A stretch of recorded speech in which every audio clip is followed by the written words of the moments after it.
এই পৃথিবীতে প্রতিটি প্রাণীকে একদিন মৃত্যুর স্বাদ গ্রহণ করতে হবে। কিন্তু মৃত্যুর পর ঠিক কি হয়? আত্মার অবস্থা কেমন হয়? আর ফেরেশতারা তখন কি করেন? যখন একজন মানুষ মারা যায়, তখন তার আত্মা দেহ থেকে বিচ্ছিন্ন হতে শুরু করে। রাসূল বলেছেন, যদি সেই ব্যক্তি সৎ ও নেককার হয়, তবে আজরাইল তার কাছে এক সুন্দর আকৃতিতে আসেন। সেই ফেরেশতার চেহারা এতই মমতাময়ী হয় যে মৃত ব্যক্তির আত্মা শান্তিতে বেরিয়ে আসে, যেন পানি বোতল থেকে সহজে গলে পড়ে। কিন্তু যদি সে পাপী ও অবিশ্বাসী হয়, তাহলে ফেরেশতারা ভয়ঙ্কর রূপ ধারণ করেন। তাদের চেহারা কঠোর, ভয়ঙ্কর।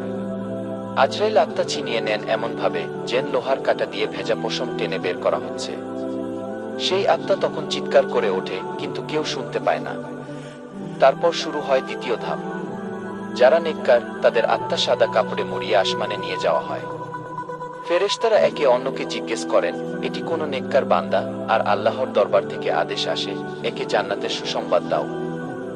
কিন্তু যারা পাপী, তাদের আত্মা নোংরা, দুর্গন্ধযুক্ত কালো কাপড়ে মুড়ে আকাশের দরজায় নিয়ে গেলে তা খুলতে চায় না। ফেরেশতারা বলেন, এটি পাপী, এজন্য দরজাগুলো বন্ধ, আর সেই আত্মাকে নিচে নিক্ষেপ করা হয়। তারপর কবরের জীবন শুরু হয়। মুনকির ও নাকির নামের দুই ফেরেশতা আসে, যারা কঠোর কণ্ঠে জিজ্ঞেস করেন, তোমার রব কে? তোমার দিন কি? তোমার নবী কে? যদি উত্তর ঠিক হয়, কবর প্রশস্ত হয়, জান্নাতের সুবাস আসে। আর যদি উত্তর ভুল হয়, কবর সংকীর্ণ হয়ে আসে, যেন হাড় চূর্ণ বিচূর্ণ হয়ে যাবে। এটাই মৃত্যুর পর ফেরেশতাদের কাজ। তারা ন্যায় প্রতীক। নেককারদের জন্য তারা শান্তির বার্তা নিয়ে আসে, আর পাপীদের জন্য কঠোর শাস্তির দূত।